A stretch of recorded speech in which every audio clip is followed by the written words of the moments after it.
Swastiastu. Perkenalkan, nama saya Nyoman Pani Sanjaya, NIM 1911031036. Di sini saya akan menjelaskan tentang model pembelajaran pencapaian atau pembentukan konsep.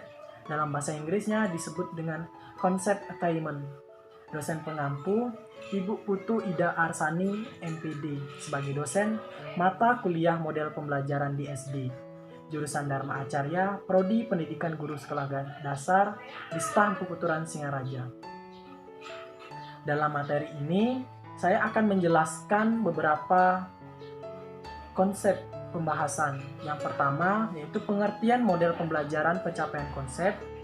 Yang kedua, saya akan menjelaskan karakteristik model pembelajaran pencapaian konsep. Yang ketiga, saya akan menjelaskan strategi model pembelajaran konsep. Yang keempat, saya akan menjelaskan tujuan model pembelajaran pencapaian konsep. Yang kelima, model dan tingkatan pada model pembelajaran pencapaian konsep. Dan yang keenam, kelebihan dan kekurangan pada model pembelajaran pencapaian konsep. Dan yang terakhir, saya akan menjelaskan tentang dampak model pembelajaran pencapaian konsep. Yang pertama, saya akan menjelaskan tentang pengertian. Pengertian model pembelajaran pencapaian konsep yaitu merupakan suatu model pembelajaran yang bertujuan untuk membantu siswa memahami suatu konsep tertentu. Model pembelajaran ini dapat ditetapkan untuk semua umur, dari anak-anak sampai orang dewasa. Untuk taman kanak-kanak, pendekatan ini dapat digunakan untuk memperkenalkan konsep yang sederhana. Misalnya, konsep binatang, tumbuhan, dan lain-lain. Tokoh pengembang model pembelajaran pencapaian konsep ini yakni Brunner, Goodenough, and Astrin. Ia menyatakan bahwasanya lingkungan sekitar manusia beragam dan sebagai manusia kita mampu membedakan, mengkategorikan, dan menanamkan semua itu. Kemampuan manusia inilah yang menyebabkan munculnya suatu konsep. Sebagai contoh, manusia mengenal bahwa yang dimaksud dengan konsep kota adalah suatu tempat yang menjadi pusat pemerintahan, pusat perdagangan, dan lain-lain.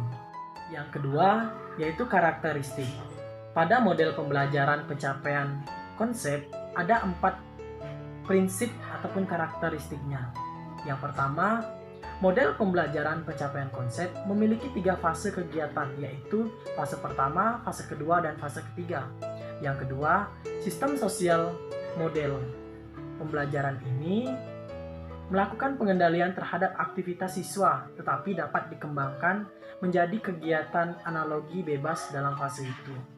Yang ketiga, prinsip-prinsip pengelolaan atau rekreasi dari model pembelajaran pencapaian konsep ini adalah sebagai contohnya memberi dukungan dengan melibatkan pada sifat hipotesis dari diskusi-diskusi yang berlangsung. Yang keempat, sistem pendukung model pembelajaran.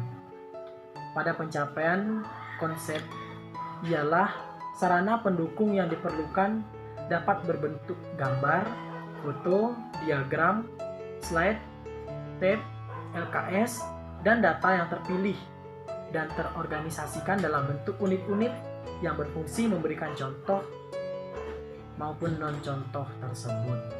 Untuk sub yang ketiga, yaitu mengenai strategi pada model pembelajaran pencapaian konsep, ada 2 pembahasan.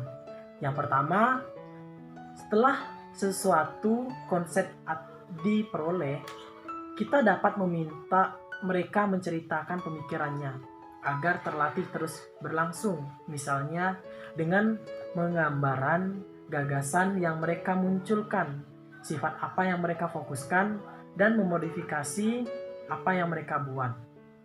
Strategi yang kedua, kita dapat meminta siswa untuk menulis hipotesis mereka. Selain itu, mereka diminta menyerahkan pada kita suatu catatan yang dapat kita analisis. Untuk pembahasan yang keempat, tujuannya dalam model pembelajaran pencapaian pembentukan konsep ada 2. Yang pertama, tujuan isi. Tujuan ini model konsep lebih efektif untuk memperkaya suatu konsep daripada belajar permula atau initial learning, dan juga akan efektif dalam membantu siswa memahami hubungan-hubungan antara konsep-konsep yang berkaitan erat dan digunakan dalam review. Tujuan yang kedua, tujuan mengembangkan berpikir kritis siswa, di mana dalam model pembelajaran konsep lebih memfokuskan pada pengembangan berpikir kritis siswa dalam membentuk, menguji hipotesis. Dalam pembelajaran harus ditekankan pada analisis siswa terhadap hipotesis yang ada dan mengapa hipotesis itu diterima, dimodifikasi, atau ditolak. Pada pembahasan yang kelima, yaitu mengenai model atau tipe dan tingkatan.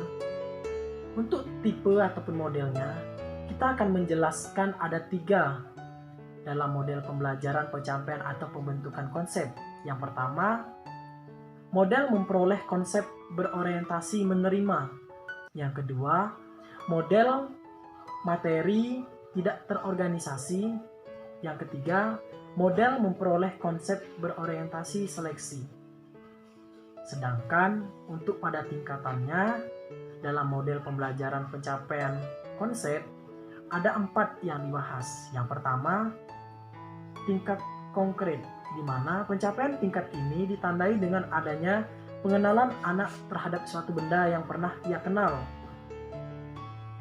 Yang kedua, tingkat identitas, di mana seseorang dapat dikatakan telah mencapai tingkatan konsep identitas apabila ia mengenal suatu subjek setelah selang waktu tertentu, misalnya menaik kelereng dengan cara memainkannya, bukan hanya dengan melihat saja. Bila ia melihat di tempat yang lain benda kelereng tersebut, maka dia akan memainkan, tidak hanya melihatnya saja. Yang ketiga, tingkat klasifikator.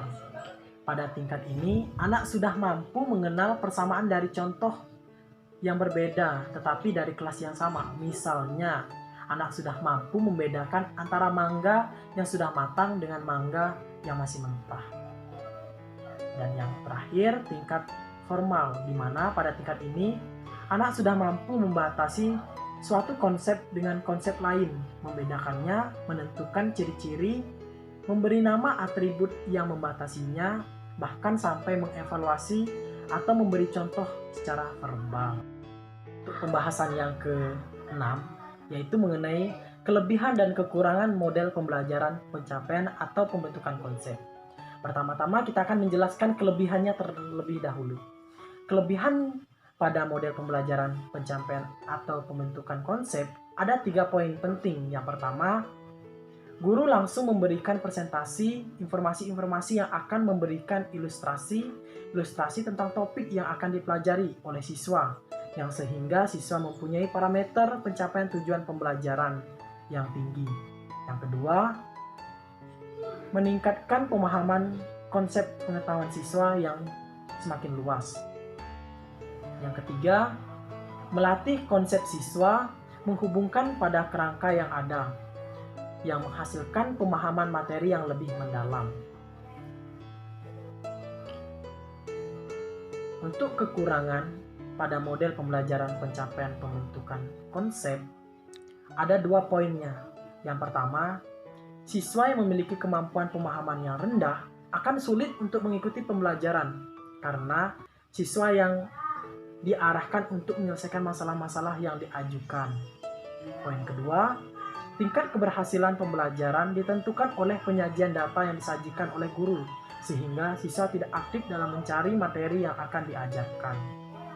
Pesan yang ke-7 mengenai manfaat ataupun dampak dari penerapan model pembelajaran pencapaian pembentukan konsep, yaitu salah satu keunggulan model konsep ini adalah meningkatkan kemampuan siswa untuk belajar lebih mudah dan lebih efektif.